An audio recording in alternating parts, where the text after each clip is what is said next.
Hello everyone, I hope you all are fine. आज हम twelfth economics के अंदर हमारा नेक्स्ट टॉपिक स्टार्ट करेंगे, जो कि है infrastructure on the way of independence. कि इंडिपेंडेंस के टाइम पर जो हमारा इंफ्रास्ट्रक्चर था वो कैसा था। देखिए, इंफ्रास्ट्रक्चर होता क्या है। सबसे पहले तो हम देखेंगे कि इंफ्रास्ट्रक्चर के अंदर आता क्या क्या है। देखिए, जो हमारे ट्रांसपोर्टेशन फैसिलिटीज़ है, जो कम्युनिकेशन की फैसिलिटीज़ है, जो बैंकिंग है, पावर, इलेक्ट्रिसिटी है, एजुकेशन, हेल्थ और हाउसिंग फैसिलिटीज़ है, ये सारी की सारी हमारी इंफ्रास्ट्रक्चर के अंदर आती है। ठीक है, तो हम पढ़ेंगे कि इंडिपेंडेंस के टाइम पर जो इंफ्रास्ट्रक्चर था वो कैसा था। मीन्स ट्रांसपोर्टेशन सिस्टम कैसा था, कम्युनिकेशन कैसा था, बैंकिंग, इलेक्ट्रिसिटी, एजुकेशन, हेल्थ और हाउसिंग फैसिलिटीज़ जो है वो कैसी थी।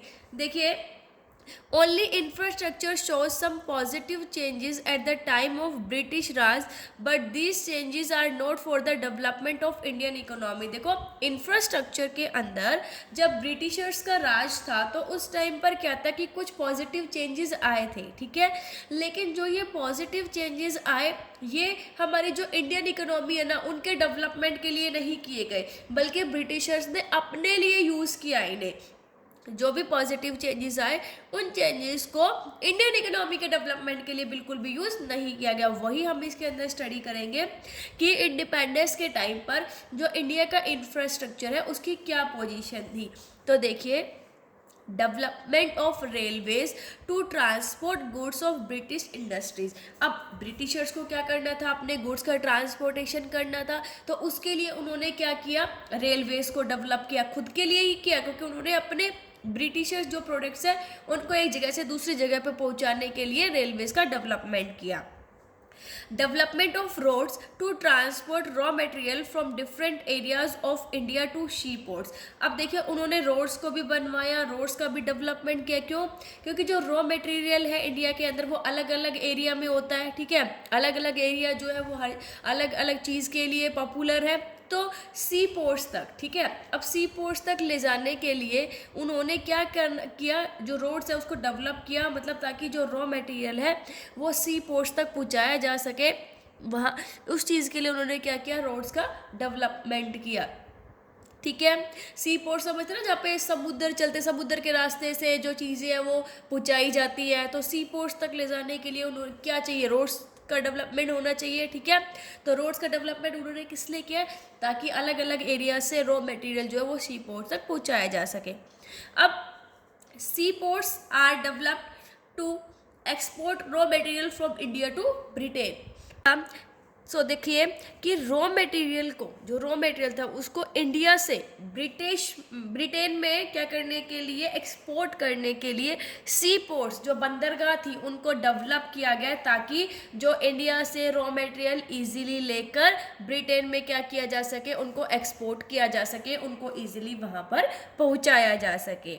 उसके बाद है post and telegrams were developed for their administrative work. देखिए, पोस्ट एंड टेलीग्राम्स भी डेवलप किए गए, लेकिन किसके लिए किए गए, अपने एडमिनिस्ट्रेटिव वर्क के लिए किए गए, क्योंकि ब्रिटेन में उनका एडमिनिस्ट्रेशन था। ठीक है, तो वहाँ पर जो भी इंफॉर्मेशन पहुँचाने के लिए उन्होंने पोस्ट एंड टेलीग्राम्स को डेवलप किया। देखिए, इंफ्रास्ट्रक्चर के टाइम पे रेलवेज को डेवलप किया गया, लेकिन किस चीज़ के लिए, अपने फ़ायदे के लिए, ताकि ब्रिटिश इंडस्ट्रीज़ के जो गुड्स हैं उनको ट्रांसपोर्ट किया जा सके। रोड्स का डेवलपमेंट किया, किस चीज़ के लिए, ताकि अलग अलग एरिया से रॉ मटेरियल को लेके उनको सी पोर्ट, बंदरगाह तक पहुंचाया जा सके। अब इंडिया से ब्रिटेन में अपना रॉ मटेरियल भेजने के लिए सी पोर्ट्स को डेवलप किया, बंदरगाहों को डेवलप किया। एडमिनिस्ट्रेटिव वर्क के लिए उन्होंने क्या किया, पोस्ट एंड टेलीग्राम्स को डेवलप किया। अब देखिए, हमारा नेक्स्ट टॉपिक है, was there any positive impact of the British rule in India. कि क्या जो ब्रिटिश रूल आया इंडिया के अंदर उसका हमारे इंडिया के लिए कुछ पॉजिटिव इम्पैक्ट रहा। ठीक है, वो हम इसके अंदर स्टडी करेंगे।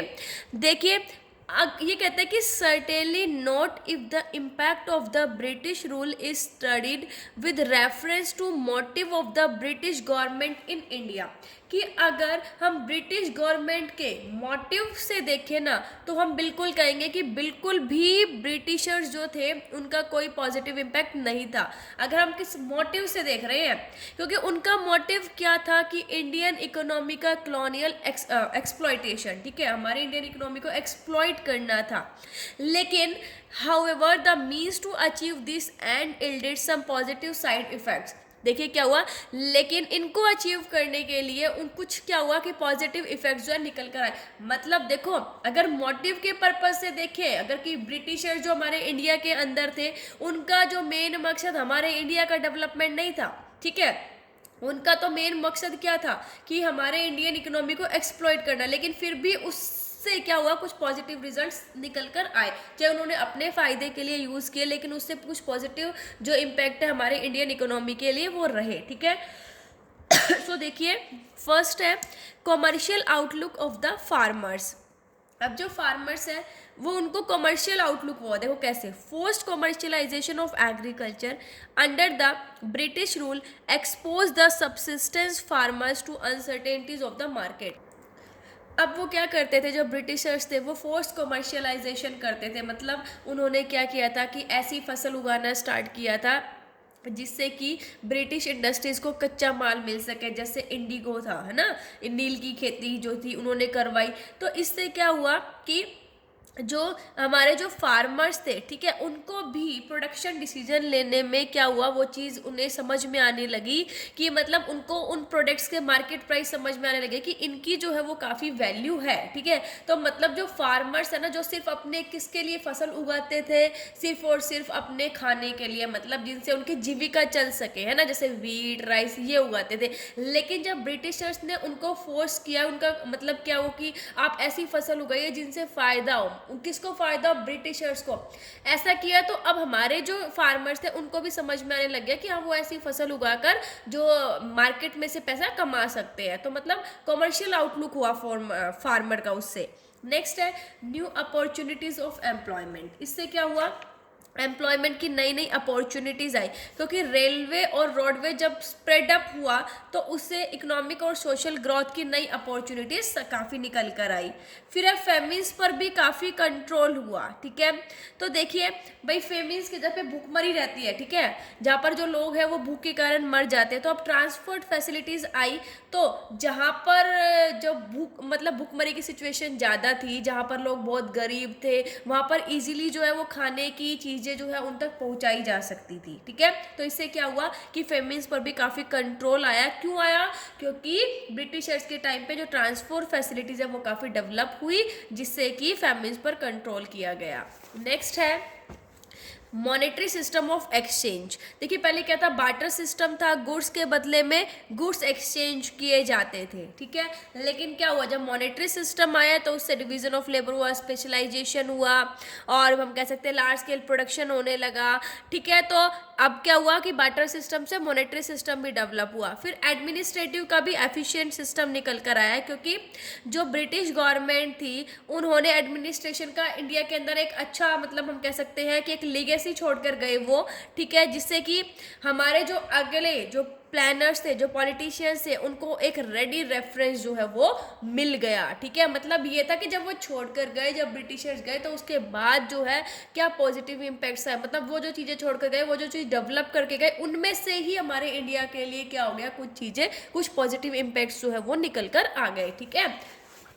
तो कौन कौन से थे कि कमर्शियलाइजेशन हुआ, ठीक है, एम्प्लॉयमेंट की अपॉर्चुनिटीज़ आई, फेमिन्स पर भी काफ़ी कंट्रोल किया गया, और हमारे जो मॉनेटरी सिस्टम है वो भी डेवलप हुआ, और एडमिनिस्ट्रेशन का भी एफिशिएंट सिस्टम डेवलप हुआ। सो आई होप आपको ये चैप्टर समझ आ गया होगा। Thank you, stay safe, stay home.